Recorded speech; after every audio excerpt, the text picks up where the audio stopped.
Thanks. Time now for 4 Stops at 4 with news from across Northeast Wisconsin. United States Postal Service workers and advocates holding protests today around the nation, including the Packerland location in Green Bay, to warn about the Trump administration's possible plan to privatize the Postal Service. The president of the American Postal Workers Union says if the administration succeeds, it would lead to higher prices, he believes, and eliminate services, especially in rural areas. The local union president in Northeast Wisconsin emphasized that the action of privatizing the Postal Service is unconstitutional.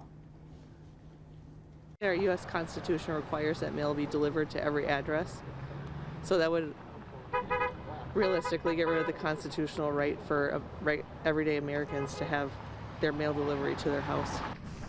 President Trump told reporters last December that he was open to privatizing the United States Postal Service, and last month reports surfaced that he planned to merge the agency with the Commerce Department. A White House spokesperson later denied that an executive order was in the works. It would take an act of Congress to make these drastic changes to the United States Postal Service.